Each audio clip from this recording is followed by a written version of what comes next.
Hello everyone, back tuning into today's second video. We're going to have a look at the weather for the next week to 10 days, or today's second video. That's going to take us around 25th of April, and we'll be able to extend out beyond that with the extended GFS and ECM ensembles running to around a couple of weeks. Have a look at CFSB2 at the end of the video for the next 4 weeks. That takes us to the middle of May, or more or less the middle of May.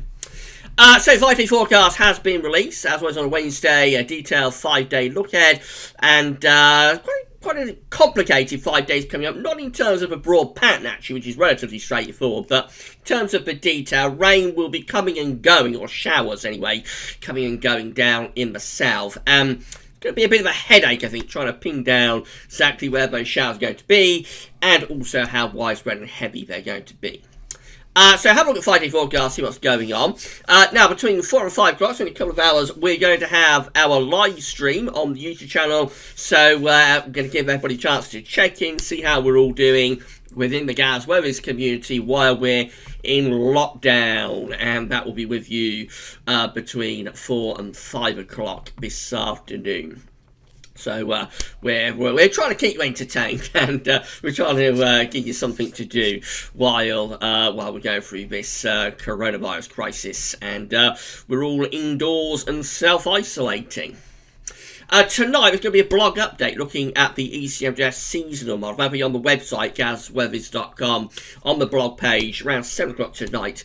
We'll be looking at the ECMWS seasonal model going through the summer and even into the early autumn, can you believe? Now, before I do anything else, though, I'm going to say a big thank you to our latest PayPal donor. So I'm going to say a big thank you to my good friend Dwayne Heverum.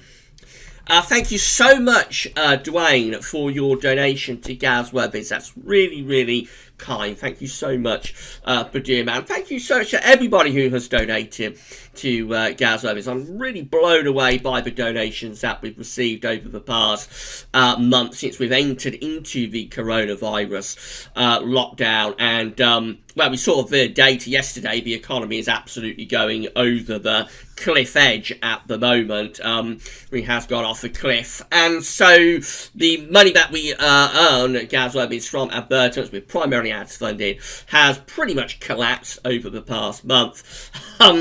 And the ads just aren't paying anywhere near the amount of money that we would normally expect, which is totally understandable. I mean, we're going through an economic shock, and so the companies that pay for the ad space on the website, on the YouTube channel, they're not willing to pay as much, and that's understandable really at the moment. But it means we've got to look for other revenue streams. So Patreon and PayPal have been very helpful, very useful for Gaz Weathers over the past few weeks, and you're helping us to pay for the website and keep everything going. So just a huge thank you to all of our donors. It's so kind what you've done for us over the past few weeks. And also, of course, we've got patrons going as a patron as well. We've got 64 patrons, so hello and a big thank you to our 64 patrons. Whether you're a donor or a patron, we very much hope that you are enjoying the content at Gaz Weathers, and we're going to keep recording, we're going to keep uploading, we're going to hopefully keep entertaining you through this crisis. That's our promise to you, but we're going to keep going for as long as we possibly can.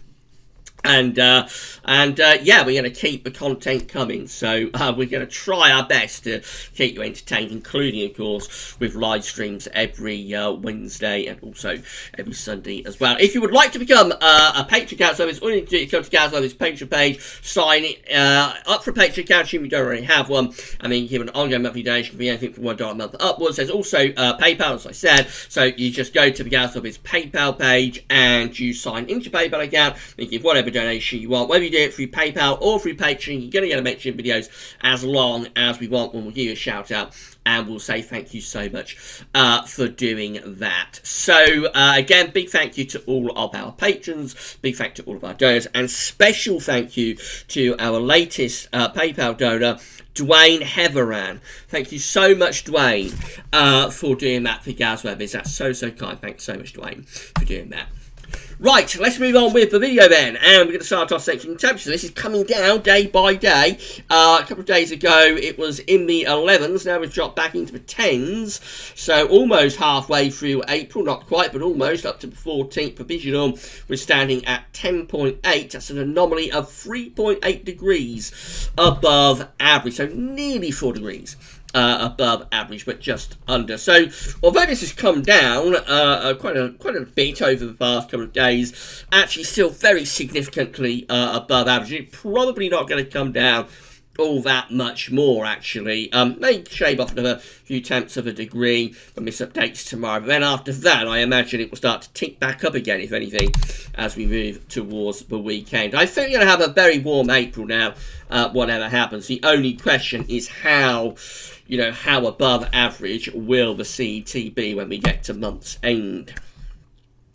These are the GFS upper air temperature and precipitation ensembles for the next couple of weeks. We're at Loughborough today, so the red line is a 30-year upper air temperature average for Loughborough. And by the way, if you'd like to have your local town or city featured within this section of video, all you need to do is ask us for our social media accounts or email us at garethweathers@gmail.com, and we're very happy to feature your local town or city in this part of the video. We're starting off above average. Of course, at the moment, upper air temperatures are substantially above average. It is actually colder down on the surface. That's left over from what happened during the Easter weekend, of course, when temperatures took a real tumble on Easter Monday. But day by day, we will see these upper air temperatures and the surface temperatures sort of coupling. So we will start to realise the warm potential, I think. And tomorrow we could see temperatures, for example, into the low 20s again.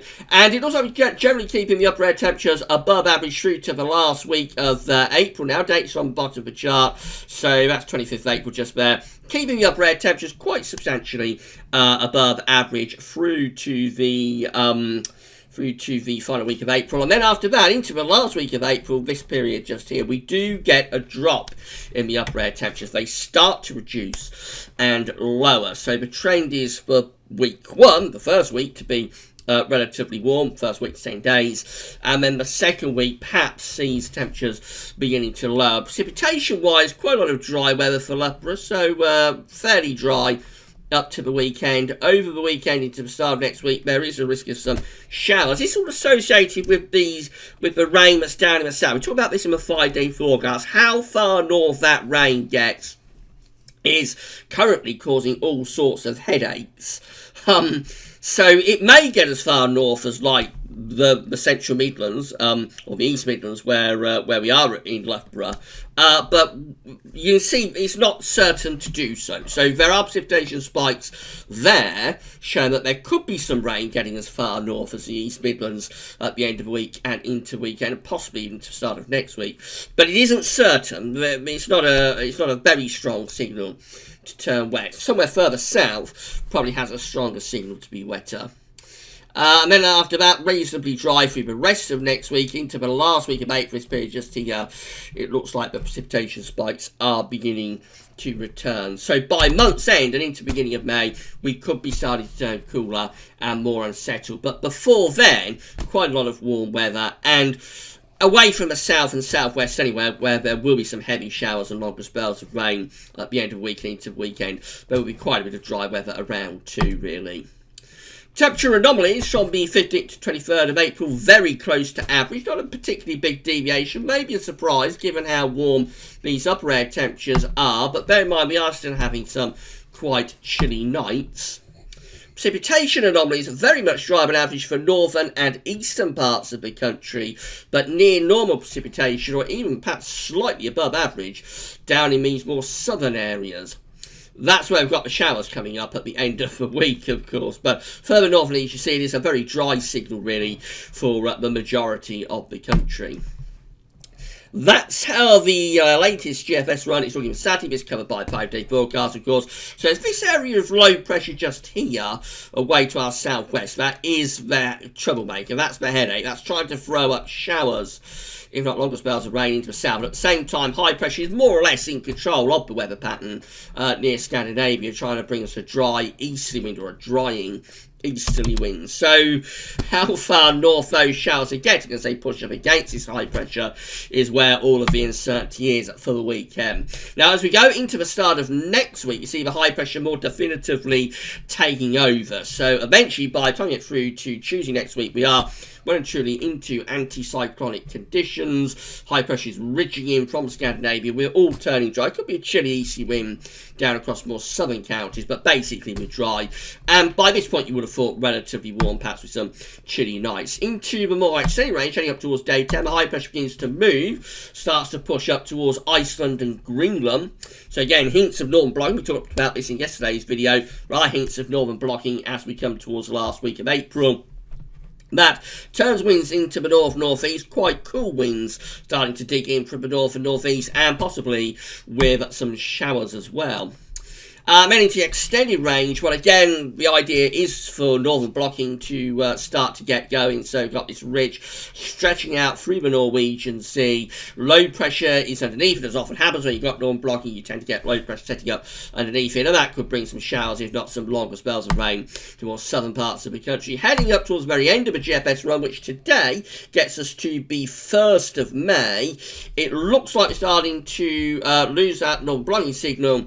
Ridge extending through the country, so still mainly dry up to the beginning of May actually, but low pressure developing out in the Atlantic. That could be starting to get into more of a milder, warmer west-southwesterly type patch for early May. GEM looks like that. So again, the high pressure is off the east coast of Scotland on Saturday, keeping many of us dry, but down in the south there will be risk of some heavy showers. Into Sunday and Monday, a high pressure again is dominating weather over Scandinavia. Winds are in from the east. There could be further showers in the south, but many of us will stay dry. Of course, if this was winter, we would be looking at snow for the south, and we would be trying to work out who's going to get snow from this. So probably just as well it's not winter actually, because it's sort of situation that could bring a dumping of snow for some and give a lot of disappointment to other people. So it's just as well it's not winter.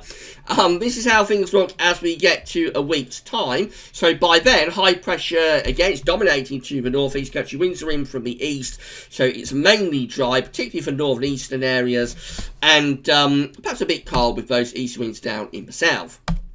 Heading up towards day 10, the high pressure starts to move. It begins to push up towards Greenland and Iceland, which is trying to allow this trough of low pressure to move in from the northeast. So that looks like it's poised, potentially, to turn very cool and maybe quite wet if we could extend out beyond day 10, which we can't. But if we could, we may see this low pressure here in the Baltic Sea drifting out into the North Sea, and that could turn us into quite a cool and wet pattern, or even cold and wet pattern.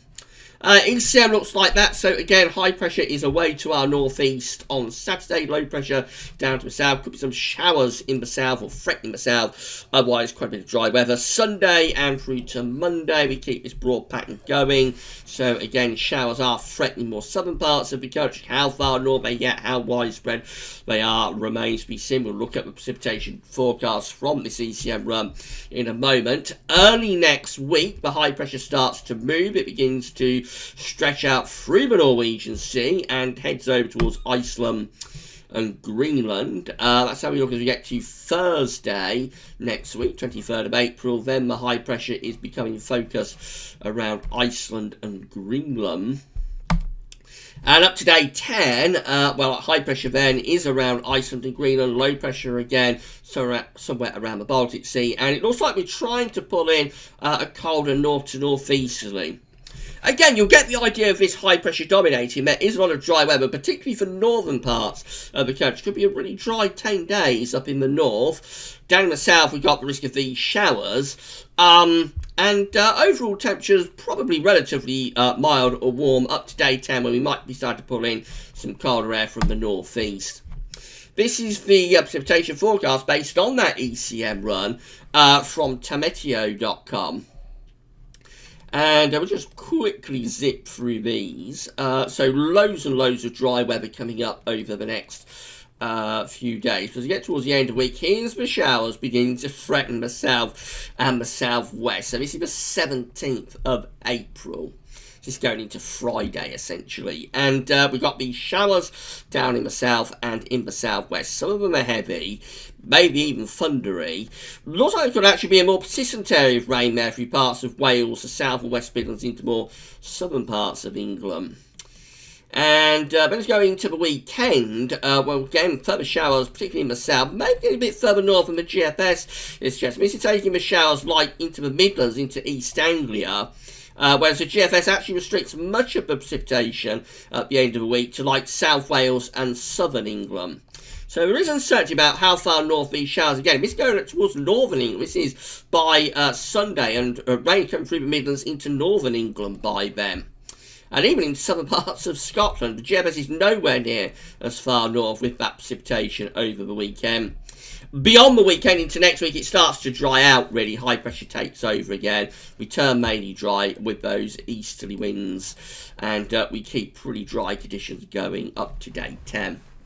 Now, I'm not going to show you the ECM ensembles, actually, for this video. I thought we'd probably save them, although I said at the start of the video we would look at the ECM ensembles, but I think we'll save them for the live stream. So I'll have a look at the options on the table within the ECM ensembles in the live stream between 4 and 5 o'clock this afternoon. So the last thing we're going to look at for this video will be the 500 millibar height anomalies from the CFS V2 broken down into weekly pairs. The first weekly period will take us from the 15th to the 21st of April, and the coming week is dominated by high pressure, so loads of dry weather coming up overall. We know, though, that showers will be threatening the south.